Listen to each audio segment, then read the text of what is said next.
mwaramutse bakozi ba Ghost TV ni cya kiganiro cyanyu Science et Technologie ubuhinga n'ubumenyi muri kumwe na Patrick Mwizero hamwe na Celestin Yarerizwa. Uno munsi tubafitiye ikiganiro kidasanzwe cerekeye ubuzima bwa misi yose dusanzwe tubayemo naco kikaba cerekeye ikiyaga Tanganyika yuko abantu benshi barakunda kwibaza ko kijya kiyaga coba ari ikintu camyeho mugabo suko biri cyangwa bakiyumvira ngo imibereho yacu ngo no kubindi biyaga ngo niko bimeze mugabo suko biri tuyibutse yuko uburundi buhakura akunku kenshi kubera kijya kiyaga ca Tanganyika tuvuze ubuzima buberaho mugabo kandi ajya amazi yacu na amazi bita eau douce amazi ameze neza cyane utosanga ku bindi biyaga ko ibindi usanga ariko harimwo ibintu bishobora kwica ubuzima bw'ibikoko birimo canke ibindi bintu ivyo bita ama objet toxique kwasanga biri muri ico kiyaga. Rero iyo Tanganyika ntiyamyeho hariho ikiyaya camyeho. Yego urashaka kutubwira amamoko yajya amazi ya Tanganyika ko tubona ikiyaga kujya nyene vyaje gute kugira twisange dufise ikiyaga mu Burundi? Amamoko yacu hariho ikiyaya bita Vallée du Rift niho vyahereye. Rero mu buzima bwa misi yose muri kahise k'isi hari ibintu bishobora kuza bita ibirunga bikaduga bivuye epfo ari byo bita les volcans n'ibindi nivyo rero vyabayo kare hariho ico kiyaya bita Vallée du Rift. Hanyuma rero habaye rero ivyo bintu ico bita ivyo birunga habaho rero ivuka ry'ibiyaga atari gusa Tanganyika. Hariyo ibindi bita ikiyaga Albert, ikiyaga Edouard, ikiyaga Nyasa. Ivyo vyose ni biyaga vyavutse kuri uwo murindi umwe hamwe na Tanganyika. Rero abakonzi ba Ghost TV ndibaza barumvise amamoko y'ikiyaga Tanganyika dufise hani wacu mugabo rero irafise imibereho yacu kuntu gisanzwe kibayeho. Patrick urashobora kubabwira imibereho y'ikiyaga bumve nabo nyene imibereho yacu n'ukuntu kibayeho. Ikiyaga Tanganyika kujya kuntu mubona amazi yacu ameze, amazi ya Tanganyika umwanya umwe araduga undi mwanya akagabanuka, mbere hari naho bishika ugasanga imihana canke abantu bubatse ku nkengera byatwawe amazu yabo yatwawe. Biba byavuye kuki? Turafise mu bihugu bidukikije nibutse abariko badukurikirana yuko ikiyaga Tanganyika gica mu gihugu cy'u Burundi hamwe n'igihugu ca Zambia n'igihugu kibanyi ngaha ca Kongo hamwe na Tanzania kandi ivyo bihugu byose turasangiye ikiyaga Tanganyika. No surinya kandi nkaca karongo yuko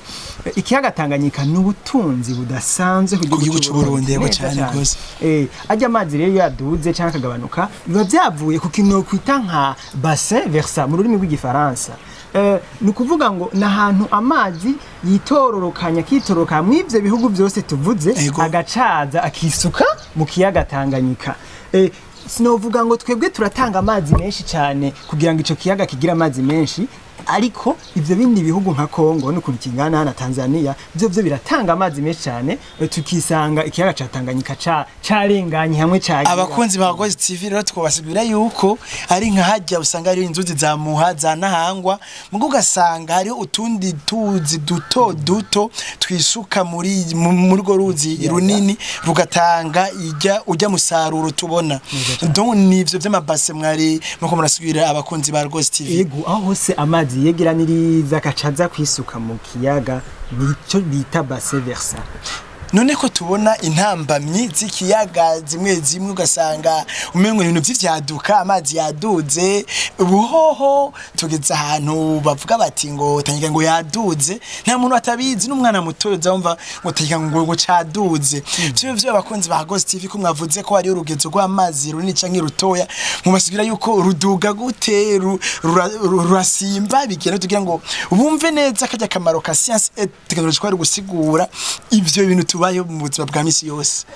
Novuga ko muri Science et Technologie ngerageje kubasigurira ukuntu bigenda mwumva ko ayo mazi aba yamaze kwiyegeranya hanyuma akaza akisuka ku ruhande rw'i Burundi araza akisuka ku ruhande kandi rw'ivyo bindi bihugu duhana imbibe araza akisuka bisigura ngo amazi araduga ku burebure bwisununuye bigaca bituma rero agera ahatari yamagera. Bakonzi ba Ghost TV ndamwunganiye nuko gusa tukunda kubona kubona amazi yaduze mugabo hariyo n'ibindi bishobora kuvuga sanga amazi yamanutse urugezo ari uza wumva ngo Tanganyika ngo urusiga rufise ngo amazi make ari navyo Patrick nibaza byo bavyarashitse aho abantu babona Tanganyika yamanutse baca batera begereza mu kubaka iruhande ya Tanganyika mugabo kigira yuko ari ibintu bibiri bijana hariyo urugezo rwo kuduga n'urugezo rwo kumanuka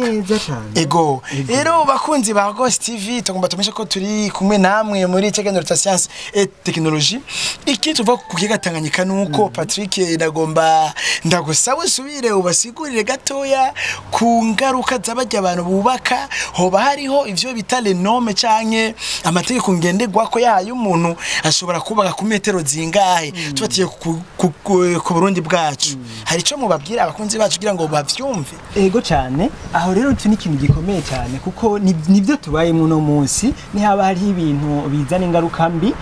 kenshi ku bantu usanga twegereye ikiyaga ni kubaka ku nkengera z'ikiyaga hari itegeko ubushikiranganje bwasohoye rigenga amazi mu Burundi mu 2012 yego byavuga yuko uwubaka ku nkengera z'amazi atore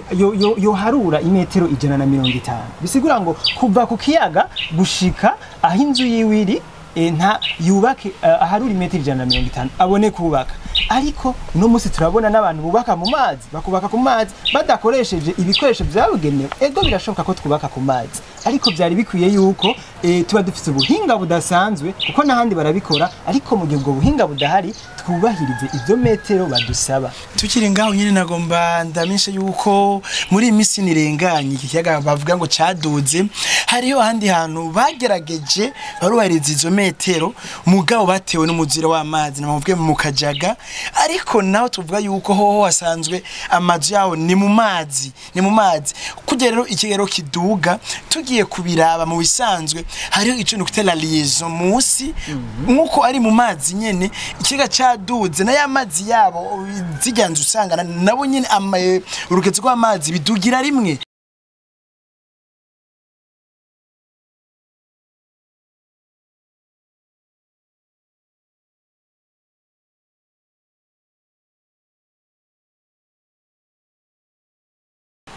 bakunzi ba Ghost TV ku mashusho mweje kubona ni ibintu tuko turasigura vy'ingaruka Patrick biba kuri bajya abantu bubaka hafi y'ikiyaga mugabo ari abantu twavuze usanga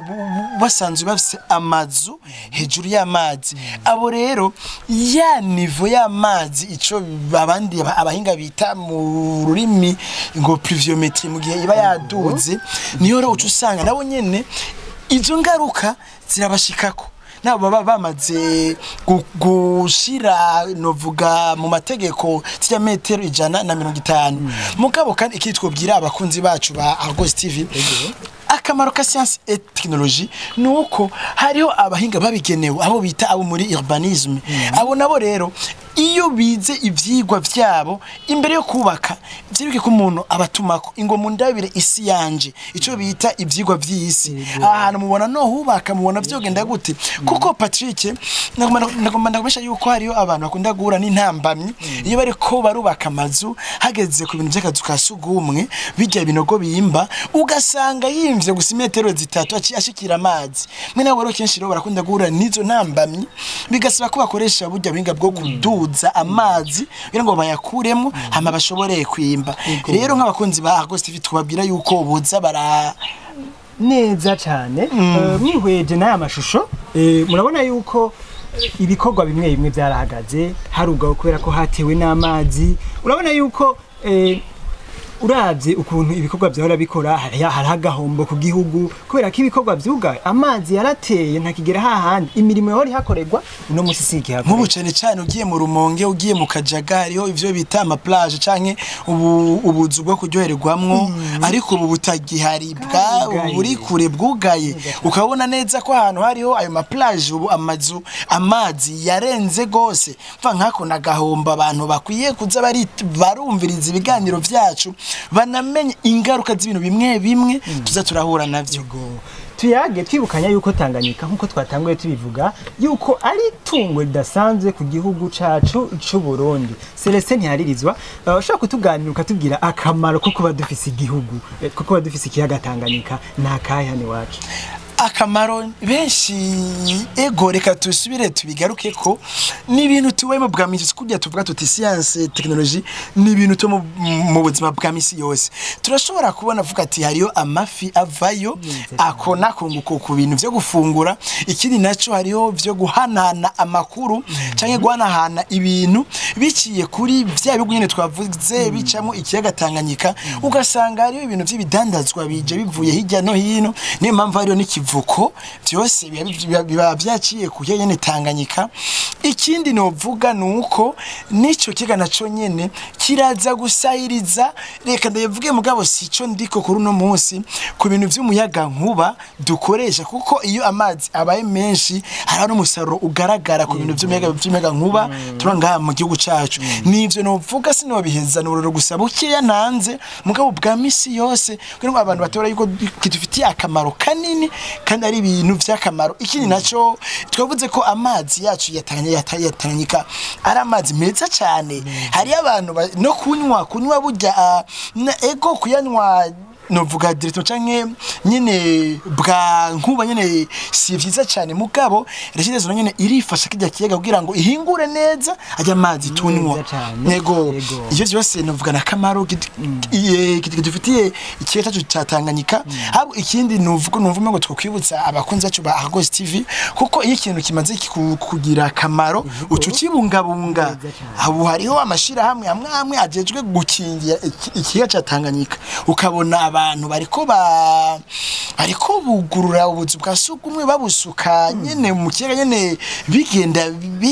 bijayo urumva nk'ivyo si ibintu bimeze neza canke bariko batayo ivyo bitangwa amasashe ajya amabuje toxique ashobora konona ibinyabuzima bwo mu kiyaga. Nk'ivyo nuvuga ni impanuro twobwira abakunzi ba Argos TV yuko boze baragendera ko canke boza barakingira ikintu kidufitiye akamaro. Ego ukiri ngaho nyene Celeste ndibutse umuntu yampaye témoignage arambwira ati ubuhamya yari ko aramusigurira intahe yiwe arambwira ati jewe narahantu imvura yagirigwe hanyuma ahantu hari hahanamiye ntahangona ko rugenda kwigenda ikisesa igacita imicafu igahundurira mu kiyaga. Aho hantu no babonye imvura igirigwe bose baca baje gusohora ijya micafu bari basigaranye baterera ngaho kugira ngo imvura niyagwa ikigende yitwaye. Narababaye cyane ndavuga ati kubera iki tutamenya yuko bikenewe ko tubungabunga y'amazi duhejeje kuvuga yuko afise akamaro kadasanzwe. Ikintu abakunzi ba Argos TV mwomenya nuko urabona nka ajya amazi amaze gucafura ibintu biri mu mazi ya mafi twavuze ibinyabuzima bibayo bifise umusaruro udasanzwe ku gihugu arapfa agira ubuzima bubi kubera iki ariko tuvuga ngo mu kirimi rw'ifaransa ngo eau polluée ukuvuga ni amazi atagifise bya biyaranga byo kwitwa yamaze kwandura gutyo rero dushizemo bya bintu amazi yakoreshejwe no genekereza mu gifaransa ngo eau usée ni amazi ava mu buzi bwa sugumye ni amazi ava mu mahinguriro yose tukaca tuyahinzira imwe diririri no mu kiyaga amazi azocafura acatuma atagikoresho cya bindi nyene yategereza gukoresha. Ndibaza abakunzi bacu mwatawiye gose ku bintu byinshi byo n'ikiyaga cya Tanganyika mufise ikibazo barashobora kugisiga muri commentaire ama tukabishura ibisigaye navyo gumana natwe muri emission dukunda cyane ya Science et Technologie mukabari kumena jewe Celestin yaririzwe hamwe na Patrick Mwizero naho butaha bye bye.